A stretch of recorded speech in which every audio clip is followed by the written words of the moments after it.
오늘 하나님께서 우리에게 주시는 말씀은 구약성경 여호수아서에 있는 말씀입니다. 구약성경 여호수아 11장 16절로 23절에 있는 말씀입니다. 제가 가진 성경으로는 구약성경 336페이지에 있는 말씀입니다. 여호수아서 11장 16절 말씀부터 봉독해 드립니다.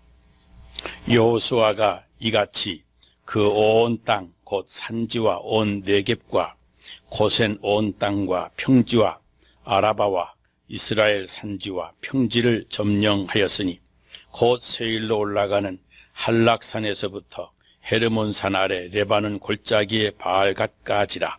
그들의 왕들은 모두 잡아 쳐 죽였으며 여호수아가 그 모든 왕들과 싸운 지가 오랫동안이라. 기브온 주민 히위 족속 외에는 이스라엘 자손과 화친한 성읍이 하나도 없고 이스라엘 자손이 싸워서 다 점령하였으니 그들의 마음이 완악하여 이스라엘을 대적하여 싸우러 온 것은 여호와께서 그리하게 하신 것이라. 그들을 진멸하여 바치게 하여 은혜를 입지 못하게 하시고 여호와께서 모세에게 명령하신 대로 그들을 멸하려 하심이었더라.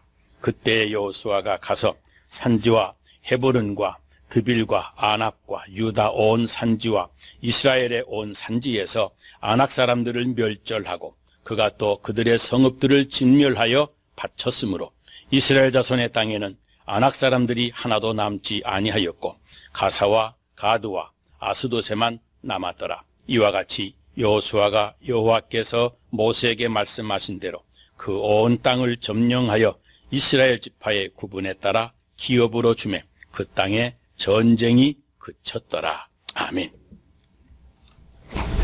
여러분, 어떤 사람이 성공할 수 있고 또 어떤 사람이 성공하고 있다고 생각을 하십니까? 다시 한번 질문합니다. 어떤 사람이 성공할 것 같습니까? 학벌이 좋은 사람이 역시 성공할 것 같다고 생각을 하십니까? 머리 좋은 사람이 역시 성공할 것 같다고 생각을 하십니까? 누군가가 이런 글을 썼습니다. 학교는 다니지 못했지만 남다르게 성공한 사람들도 많고 세계적인 명문 대학을 졸업했지만 그 인생을 실패한 사람들도 많다. 그랬습니다. 그래서 이 사람이 이 땅에서 성공한 사람들이라고 하는 사람들을 연구를 해보았습니다. 한번 들어보세요. 학벌의 문제가 아니다. 탁월한 집안 배경도 아니다. 인생을 성공적으로 산 사람들은 한 가지 원칙을 가지고 산 사람들이 성공했다고 이야기합니다. 이 존 러스킨이라고 하는 사람이 이런 이야기를 했습니다. 우리는 우리의 노력으로 얻어지는 값진 것을 보석이라고 한다. 그런데 그 보석은 노력 끝에 얻어지는 것이 아니라 그 과정 속에서 만들어지는 우리 자신이 그렇다. 그렇게 말했습니다. 보통 사람들은 결과를 가지고 평가를 하지 않습니까? 그런데 그 결과보다 더 중요한 건 그 결과를 이루기까지 그 과정을 겪으면서 만들어지고 있는 나 자신, 우리 자신인 겁니다. 아하, 이렇게 하니까 이렇게 될 수 있구나 하고 배워나가는 나 자신이라고 하는 말입니다. 과정을 통해서 만들어져 가는 내 모습, 그게 노력하는 과정 끝에 얻어지는 그 어떤 결과보다도 더 보석이라고 하는 거죠. 그렇다고 한다면 여러분, 결과가 성공이냐 실패냐 하는 건 그건 별로 중요한 것이 아닙니다. 성공이든 실패든 그 과정을 통과하면서 그 사람이 성공적인 사람으로 변화가 되었으면 그건 진짜 성공한 것이고, 그럼에도 성공하지 그렇지 않았다고 하면 적어도 성공한 사람은 아니라고 하는 말입니다. 어떤 분이 자기 아들이 목사가 되겠다고 신학교에 들어갔는데 지금 1학년이라고 그러면서 지금 어떤 과목을 열심히 공부해야 나중에 목회를 잘할 수가 있겠느냐고 저에게 묻습니다. 그래서 제가 이런 과목 저런 과목을 열심히 해야 된다고 그렇게 대답하지 않았습니다. 언제나 주어진 현재를 열심히 하는 사람이 되는 것이 제일 중요합니다. 자기에게 주어진 현재에 충실한 사람이 되는 것, 그것은 신학교 1학년 때만이 아니라 2학년, 3학년이 돼도 가장 중요한 겁니다. 현재에 충실한 사람이 되는 것, 바로 그것이 주어진 사명에 충성하는 사람이 되는 과정이기 때문입니다. 신학교 다닐 때부터 사명감으로 사는 사람이 되지 아니하면 나중에 교회의 목회자로 부임해서도 사명으로 충성하지 아니하고 얼마든지 논리를 펼치면서 사명이 아닌 교회 직장 생활을 하게 될 것입니다. 그랬습니다. 그렇습니다. 우리는 노력의 결과가 과연 성공인가 실패인가 하는 것도 중요하지만, 비록 결과가 실패라고 해도 그 과정에서 내가 성공적인 사람으로 변화되었다고 한다면 그것이 진짜 성공인 것입니다. 여러분, 인생의 성공을 말하면서 오늘 여호수아가 이스라엘 백성을 데리고 가나안 땅을 정복하기 위해서 폭 오랜 기간 싸웠다고 하는 것을 지적을 합니다. 여호수아가 전쟁을 벌이게 된 것이 꽤 오래되었더라고 했는데, 이 역사학자들의 말에 의하면 1405년부터 1398년까지, BC 1398년까지 무려 7년이라는 세월 동안을 계속 싸웠다고 그럽니다. 하루 이틀에 전투가 끝난 것이 아니고 1년, 2년도 아니고 7년 동안이나 전쟁이 계속되었다는 겁니다. 여러분, 이게 무슨 말씀인지 아십니까? 인생 성공의 비결은 우리의 인생은 길고 긴 싸움이라고 하는 사실을 인식하면서 길고 긴 싸움 끝, 그 장기전 끝에 비로소 얻어지는 것이 인생 성공이라고 하는 것입니다. 수많은 사람들이 지금 당장 눈에 보이는 것에 마음이 쏠리기 마련입니다. 지금 당장 잘 되면 내가 잘 되는 줄로 압니다. 그러나 끝까지 가봐야 합니다. 지금 당장 뭐가 됐다, 지금 당장 뭐가 잘했다, 지금 당장 좋은 직장이 잘 됐다, 그런 것 가지고 인생 승리나 인생 성공을 노래할 것이 아니라고 하는 말입니다. 인생은 길고 긴 과정이기 때문에 그렇습니다. 그러므로 오직 한 번뿐인 우리의 인생도 여러분 장기전이라고 하는 것을 인식해야만 됩니다. 보세요. 기도도 장기전입니다. 기도하자마자 응답될 때도 물론 있지만, 기도해서 기도하면서 당장 응답받아야 된다고 서둘러 생각하지 말아야 됩니다. 기도는 내가 하지만 기도의 응답은 하나님이 하시는 일이기 때문에 하나님의 시간에 하나님의 방법으로 하나님께서 적절하게 응답해 주실 것입니다. 성격이 급한 사람, 기다리지 못하고 당장 응답받아야 된다고 아우성치는 경우는 우리들의 잘못입니다. 우리의 신앙생활도 길고 긴 전투입니다. 전혜성이라고 하는 분이 쓴 섬기는 부모가 자녀를 큰 사람으로 키운다라고 하는 책이 있습니다. 섬기는 부모가 자녀를 큰 사람으로 키운다. 어느 분이 명문대학에 공부를 하고 MBA 학위를 받고 아주 좋은 회사에 취직을 했는데, 사람이 똑똑하고 능력이 있으니까 스카웃이 되어 다른 회사에 또 취직을 합니다. 또 실력도 좋고 탁월하기 때문에 가는 곳마다 연봉도 올라가고 승진에 승진을 거듭합니다. 그래서 젊은이 사람이 어깨에 힘을 주고 뻐기면서 인생을 살았습니다. 스스로 성공한 사람이라고 자부했습니다. 그런데 그렇게 점점 잘 나가다가 자리가 어느 정도 높아지더니 그 순간부터 진급하지 못하고 밀리기 시작하더랍니다. 2년 동안을 승진하지 못하고 계속 그 자리에서 머물러 있고 밀리고 그러니까 나중에는 그때부터 회사에서조차 쓸모없는 사람이라고 평가가 나오더니 그만 레이업시키고 말더랍니다. 그래서 그 사람이 인생이 잘 나갈 때는 인생이 100m 달리기인 줄 알았는데 알고 보니까 인생이란 마라톤이더라, 이렇게 고백을 하더랍니다. 여러분, 한두 번 성공에 기뻐할 것도 아니고 한두 번 실패에 좌절할 필요도 없습니다. 전투 싸운 지가 꽤 오래되었더라. 일진일퇴를 오래 여러 번 했었다고 하는 말입니다. 인생을 좀 더 길게 보고 멀리 보고 신앙생활을 해야 됩니다. 자녀들도 길게 봐주게 될 때 자녀들이 바로 될 수가 있습니다. 단기전으로 끝나는 것이 인생이 아닙니다. 특별히 사춘기 지나는 자식들 속 좀 썩인다고 나는 자식 농사 실패했다고 여러분 낙심하지 말기를 바랍니다. 원래 농사라고 하는 것은 이른 비에 늦은 비, 뜨거운 여름 햇살, 가을 된소리까지 다 맞은 뒤에 그때 비로소 연걸어가는 것 아니겠습니까? 아니 끝까지 가봐야 됩니다. 아직 전반전도 안 끝났습니다. 지금 안 된다고 답답해하지 마시고 실패했다고 절망도 하지 말아야 됩니다. 오늘이 내 인생의 끝인 것처럼 절대 실패를 선언해선 안 되는 겁니다. 어느 학생이 대학교 입학시험을 쳤는데 떨어졌습니다. 그런데 이 학생이 대학 입학시험에 떨어졌지만 그 학교에 계속 가고 싶은 겁니다. 그래서 학교에 전화를 했답니다. 이야기합니다. 제 이름은 보 피바디라고 하는 사람입니다. 저는 귀대학에 입학 거부를 거부합니다.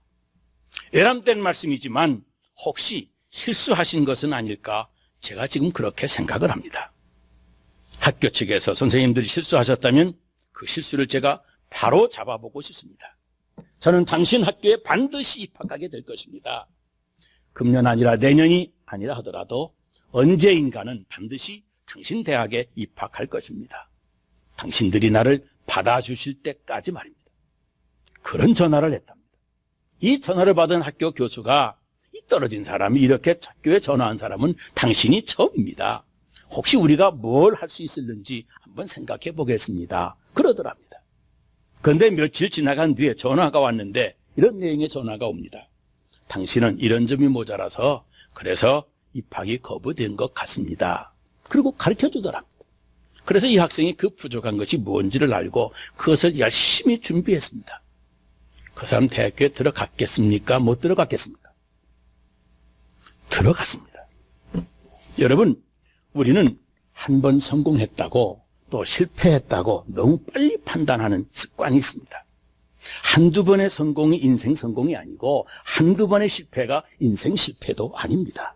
우리의 인생은 길고 긴 전투라고 하는 사실을 우리가 확실히 기억해야 됩니다. 미랄 선교단체라고 하는 단체가 있는데 그 시각장애인인 총재가 이저서라고 하는 분입니다. 이재서라고 하는 분이 책을 썼는데 나에게 남아있는 1%의 가치, 내게 남아있는 1%의 가치라고 하는 책에 이런 글을 썼습니다. 고난에는 반드시 이유가 있습니다.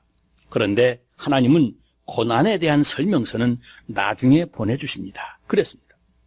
모든 고난에는 이유가 있는데 그 설명서를 하나님이 나중에 우리에게 주신다는 겁니다. 그러면서 이렇게 이야기를 합니다. 저는 실명의 고난을 겪으며 제가 왜 깊고 깊은 고난 속에 살아야 되는지도 모르고 지내다가 10년이 지나간 다음에서야 하나님께로부터 그 설명서를 받게 되었습니다. 하나님이 사용하시는 공식은 이렇습니다. 고난은 먼저, 설명서는 나중에. 고난은 먼저, 설명서는 나중에. 그런데 우리는 고난이 주어지면 그것이 실패이고 그래서 억울하고 그래서 절망하고 그러는 겁니다. 조금만 더 기다리고 있으면 하나님이 왜 고난을 주셨는지 설명서를 보내주실 텐데 말입니다. 그랬습니다. 그리고 그 다음 표현이 참 재미있습니다. 고난은 이메일로 오지만 설명서는 배를 타고 옵니다. 그랬습니다. 아마 요즘 같으면 고난은 카톡으로 옵니다. 그랬을 거예요. 세워라 내워라 하면서 배 타고 온다는 겁니다. 고난에 대한 설명서가 말이죠.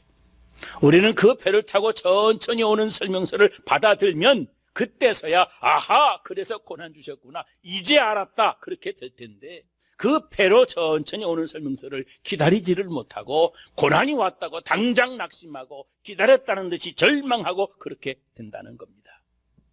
여러분, 오늘 실패의 한 복판에 있을지라도 우리가 포기하지 말아야 할 것은 우리의 인생이라고 하는 것은 오늘이 끝이 아니기 때문에 그렇습니다.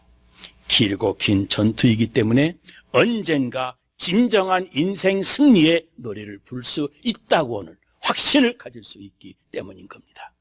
이메일을 타고 오는 고난만 바라보고 실패다, 절망이다, 좌절이다, 안 됐다, 억울하다 그러면서 이 단기 전에 흥분하지 말고 긴 세월 동안 성공이든 실패이든 오늘의 모든 현실이 하나님께서 우리를 빚어 만들어 가시는 과정임을 인식하고 끝내 하나님이 원하시는 온전한 사람, 성공적인 사람이 되어지시기를 여러분 주의 이름으로 축원합니다.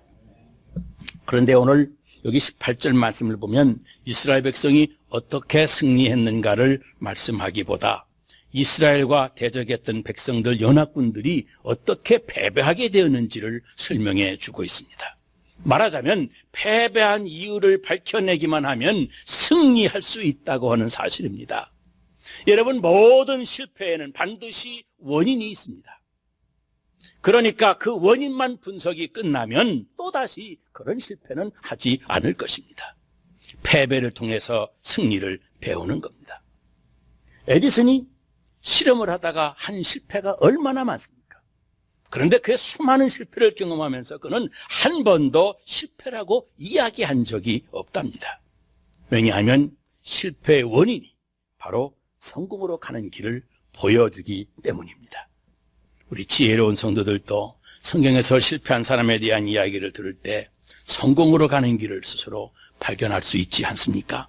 여기 20절을 보면 연합한 적군이 실패한 이유를 그들이 마음이 완악해져서 이스라엘 백성과 싸우려고 했다는데 그래서 패배한 것이라고 설명을 합니다. 여기에 나오는 완악함이라고 하는 것은 교만하다라고 하는 말인데 여러분, 이들이 교만해진 이유가 있습니다.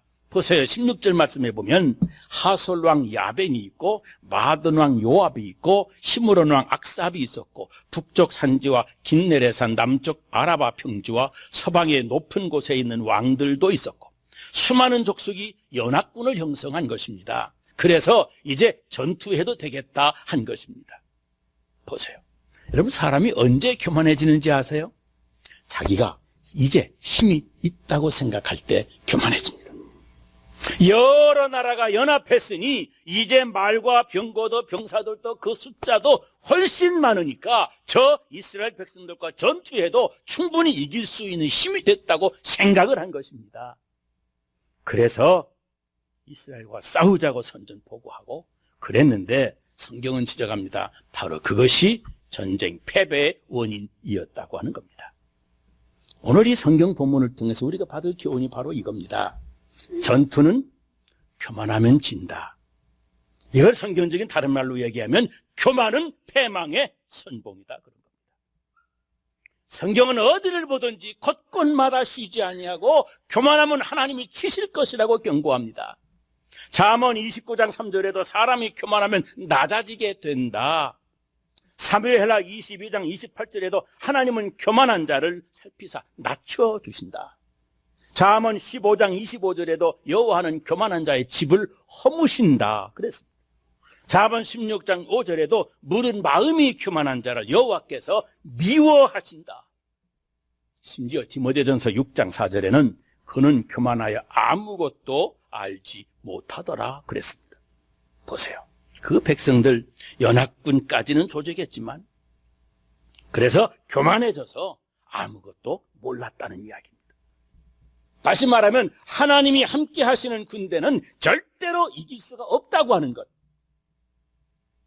우리는 아무리 연합군을 조성하고 아무리 힘이 강대해져도 하나님이 함께 하시는 군대를 이길 수는 없다고 이 사실을 저들이 알지를 못했다는 겁니다. 그래서 자기들 힘만 많이 있으면 되는 줄로 생각한 것입니다. 여러분, 그러므로 우리는 오늘 낮추는 훈련을 잘해야 내일 승리를 거둘 수가 있습니다. 자신을 높이면 반드시 패배합니다. 내 힘이 아무리 강해도 내 실력이 아무리 훌륭해도 이것 의지하고 하나님의 은혜를 무시하고 나 교만해지면 내 인생 결국 실패하는 인생이 되고 맙니다. 저 노자의 도덕경이라고 하는데 이런 말이 있습니다. 최고의 선은 물과 같다 그랬습니다. 최고의 선은 물과 같다. 최고의 선은 물과 같이 아래로 흐른다고 하는 말입니다. 그래서 결국은 거대한 바다를 만든다고 하는 말입니다. 100가지 계곡의 물들도 강들도 결국은 바다로 다 흡수되고 맙니다. 그래서 바다는 거대한 겁니다. 모든 것을 다 소화합니다. 하나님께서 직접 교만한 자의 집을 허신다고 말씀하셨습니다.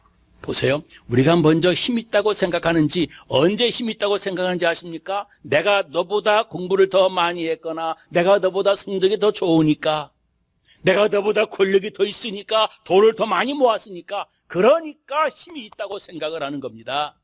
내가 힘이 있다고 생각하는 순간 우리는 교만에 빠지고 맙니다.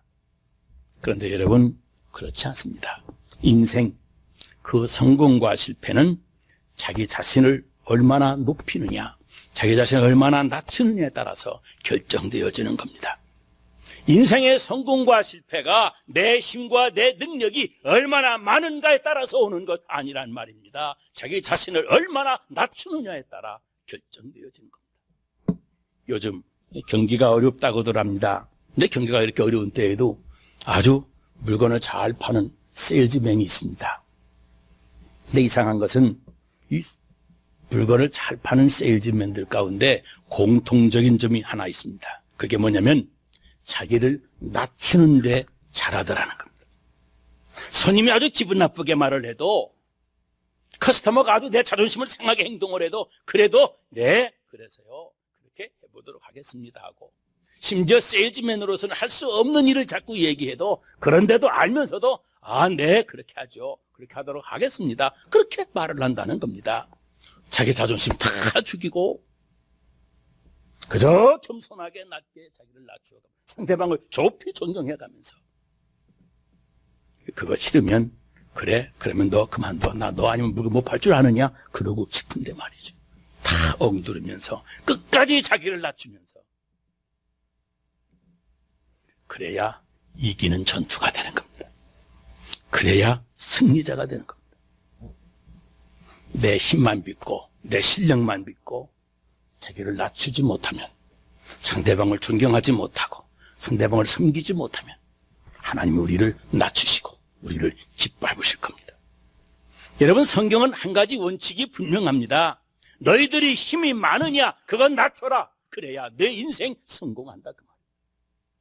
어느 분이 자기 어머니가 지켜온 세 가지 원칙, 인생의 좌우명 세 가지를 자랑하면서 이야기하는 걸 들었습니다.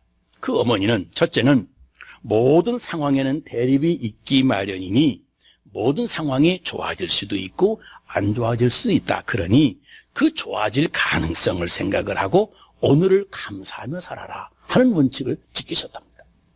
자, 보세요. 예를 들면 내일은 오늘보다 안 좋을 수도 있고, 반대로 내일은 오늘보다 더 좋을 수도 있습니다. 그렇지 않습니까?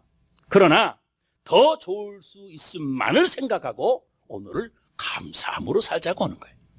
얼마나 옳은 말입니까? 두 번째는 모든 것에는 아름다움이 있다. 그것을 찾으며 살아라, 그럽니다. 안 좋은 것 같은 것이 앞에 있을 때에도 그 안에 반드시 아름다움이 있다는 겁니다. 엄청난 고통 가운데에도 진주가 있는 법이고, 가시가 많은 장미 가운데도 꽃이 피기 마련입니다. 그러니 어떤 현실이든 그 속에 아름다움이 있으니까 아름다움을 찾아가며 생활하라는 거죠. 세 번째는 사람은 누구나 다 고귀함이 있다. 그러므로 사람을 귀하게 여기며 살아라 하는 원칙을 지켰답니다. 학벌이야 있든지 없든지, 잘생겼든지 못생겼든지, 돈이야 있든지 없든지, 아니 그 사람 성격이 어떠하든지 그에게도 고귀함이 있으니 그를 귀하게 존귀하게 여기며 살라고 하는 겁니다. 그런데 사람들이 내가 좀 배웠다 싶으면 다른 사람 무시하는 경향이 있습니다. 알게 모르게 사람을 무시합니다. 또 돈 좀 있어 보면 돈 좀 있다고, 힘이 좀 있다고, 좀 배웠다고 목에 힘주는 사람 무시하며 사는 사람 얼마나 많은지 모릅니다. 저 사람보다 내가 더 낫다고, 그러니 그 사람을 내가 귀하게 여길 이유가 없다고 주장하는 사람도 있습니다. 그런데 그렇게 자꾸 버릇이 되면 틀림없이 그 사람 실패하는 인생 되고 만다고 하는 겁니다. 여기 20절 말씀에 보면 그들의 마음이 완악하여 이스라엘을 대적하여 싸우러 온 것은 여호와께서 그리하신 것이라. 그들을 진멸하며 바치게 하며 은혜를 입지 못하게 하시고 여호와께서 모세에게 명령하신 대로 그들을 멸하려 하심이었더라. 은혜를 입지 못하게 하셨다 그랬어요. 힘을 합해서 연합군을 조직해서도 이제 교만해서 사람 무시하더니 하나님의 은혜를 입지 못하고, 그래서 한때는 성공한 것 같았고 이긴 것 같았는데 그 긴 전투에는 그만 실패하고 말았다고 하는 말씀입니다. 여러분, 하나님의 은혜를 받아야 승리합니다. 은혜를 입지 못했던 가나안 족속들, 연합군을 조직하는 데는 성공했지만 전쟁에는 패배했고, 하나님의 은혜를 받았던 이스라엘 백성들은 홀로 나아갔지만 끝내 성공했습니다. 여러분, 하나님의 은혜가 나에게 있느냐 없느냐 얼마나 중요한 것을 알아야 됩니다. 여러분, 내가 잘난 것 때문에 승리하는 것 아니고 하나님의 은혜를 입어서 승리하는 성도 여러분이 되시기를 주의 이름으로 축원합니다. 그러려면 내가 내 능력, 내 학별, 내 실력 이것을 의지하지 말고 낮추어야 됩니다. 하나님이 은혜 주셔야 됩니다. 하나님 나를 붙잡아 주셔야 됩니다. 하나님이 도와주셔야 됩니다. 전적으로 하나님의 은혜를 사모하고 은혜의 옷자락을 붙잡을 때 내 인생이 성공하는 인생, 승리하는 인생이 되어지는 겁니다. 그게 바로 겸손이기 때문에 그렇습니다. 하나님은 겸손한 자를 사랑하신다고 말씀하지 않으셨습니까? 그 아까 말씀드렸던 세계 미랄 총재, 미랄 선교회 총재라고 하는 그 이재석 교수님, 그분이 16살 때 눈에 실명을 했습니다. 태어날 때부터 실명된 사람은 빨리 적응을 한답니다. 그런데 후천적으로 실명한 사람들이 이 세상을 적응하기가 그렇게 힘들어 한답니다. 앞을 보지도 못해서 그렇게 실명을 했으니 사실 이 땅에서 할 수 있는 일이 없지 않습니까? 직종이라고 하는 것도 한정이 있고 모든 것이 다 좁아지게 됐습니다. 할 수 있는 것이라고는 아무것도 없는 이 교수가 인생을 체념한 채 메인 학교를 다녔습니다. 학교를 다니다가 어느 날 빌리브리안 목사님의 설교를 듣고는 마음속에 예수님을 영접했습니다. 예수를 믿고 그 사람의 생각이 달라지고 그 사람의 삶이 달라지기 시작을 했습니다. 나중에 긍정적으로 희망적으로 인생을 생각하며 대학에 들어갔습니다. 그는 그의 가슴속에 대학교 다니면서 꿈이 하나 생겼습니다. 그 꿈이 무엇인지 알아요? 중간에 눈을 실명한 이 실명한 장애자가 평생에 나는 인생 살면서 장애자를 돕는 일을 하면서 살으리라. 그러면서 장애인을 돕는 장애인 미랄 선교단체를 만들었습니다. 여러분, 앞을 보지 못하는 사람이 이 장애인을 돕겠다고 하는 이게 얼마나 어려웠겠어요. 그런데도 그는 이곳 미국에 와가지고 학사, 석사, 박사 학위까지 받았습니다. 1994년 4월 18일 날 이분이 박사 논문이 통과됐다고 하는 소식을 들었을 때 그 소리 듣자마자 그 자리에서 벌떡 일어나서 큰 소리를 외치면서 하나님께 이렇게 기도를 했답니다. 할렐루야, 모든 영광을 하나님께 돌립니다. 하나님께서 또 하나의 기적을 이루셨습니다. 하나님은 정말 위대하십니다. 하나님이 만들어주신 이 박사 타이틀을 가지고 하나님의 영광을 위해서 쓰임받게 해 주옵소서. 이것을 가지고 교만하거나 자만하지 않게 해 주옵소서. 10년을 참으셨다가 사랑과 자비와 긍휼로 나를 인도하신 하나님께 이 모든 영광을 올려드립니다. 감사합니다 하고 기도를 했답니다. 정말 은혜 있는 사람의 기도가 아닙니까? 정말 이 사람에게 하나님의 은혜가 있었던 겁니다. 오늘 이재석 교수는 자기가 하나님의 은혜를 입었다는 사실을 알았고, 그리고 그 사실을 인생의 결정적인 순간에 고백하고 시인하면서 살았습니다. 그런데 여러분, 이 하나님의 은혜라고 하는 것은 내가 입으로 고백하고 시인하지 아니하면 그 하나님의 은혜인데도 불구하고 그것이 내가 한 것이 되고 내가 이루어 놓은 업적이 되고 맙니다. 여러분, 우리 인생은 자기가 받은 그 은혜를 고백하느냐 못하느냐에 따라서 성공과 실패가 결정이 되어집니다. 옛날에 백골난방이라고 하는 말이 있습니다. 내가 죽어도, 그래서 백골난방, 내 살이 다 떨어지고 내 하얀 뼈만 남아 있을지라도 그래도 잊을 수가 없다고 하는 말이에요. 백골난방. 여러분, 하나님의 은혜를 입어야 성공의 길로 우리 인생의 궤도가 수정이 됩니다. 그리고 그 은혜를 알고 그 은혜를 고백하는 사람이 마침내 성공하는 인생이 되어집니다. 여러분, 여러분의 하나님의 은혜 때문에 살고 있다고 여러분 생각하십니까? 나는 지금 이만큼 사는 것도, 이렇게 내가 내 인생 사는 것도 하나님의 은혜다. 그러시면 여러분, 앞으로 정말 성공적인 인생 살 가능성이 100%입니다. 그런데 만일 뭐가 하나님의 은혜야, 내가 그때 사람 잘 만나서 그렇지, 내가 머리 잘 써서 그렇지, 내가 똑똑해서 이만큼 사는 거지 라고 생각하신다면 여러분, 인생 다 한눈으로 바라볼 때 이스라엘 백성들과 연합전선을 형성해서 싸워서 그러나 실패하고 말았던 그 연합군의 인생 실패가 여러분의 것이 되고 말 겁니다. 여러분은 하나님의 은혜를 잊지 마시기를 바랍니다. 그리고 받은 바 은혜를 언제나 고백하고 시인하며 그 은혜를 자랑하며 살게 되시기를 바랍니다. 그래야 오늘의 성공이 내 인생의 성공으로 이어지는 겁니다. 늘 지속적으로 하나님께 감사하세요. 나의 나됨은 하나님의 은혜라. 하나님 정말 여기까지 오게 하신 것 하나님의 은혜입니다. 너무너무 감사합니다. 진짜 감사하지 않습니까? 여러분들 마음에 안 드는 일이 많아도, 오늘 안 좋은 일이 좀 있어도 그래도 하나님의 은혜만큼은 잊지 마시기를 바랍니다. 그래야 여러분에게 하나님의 은혜가 다시 그 위에 임하게 될 것이고 또다시 계속해서 승리하게 될 것입니다. 여러분, 인생 성공이라고 하는 것은 오늘이 끝이 아니기 때문에 그리 쉬운 것이 아닙니다. 긴 세월을 거쳐가는 동안 우리 주님께서 우리에게 주시는 축복입니다. 그러므로 여러분, 자기를 자랑하지 말고, 자기 실력이나 능력이 있다고 목을 곧게 하지도 말고, 나의 나됨은 하나님의 은혜라, 이게 다 하나님의 은혜였다고 고백하셔서 끝까지 인생 승리자로 살게 되시기를 바랍니다. 우리 한국교회도 이런 은혜로운 성도들, 하나님의 은혜를 많이 받은 성도들이 좀 많아져서 세월을 가면 갈수록 우리 교회도 성공적인 교회가 될 수 있게 되시기를 주의 이름으로 축원합니다.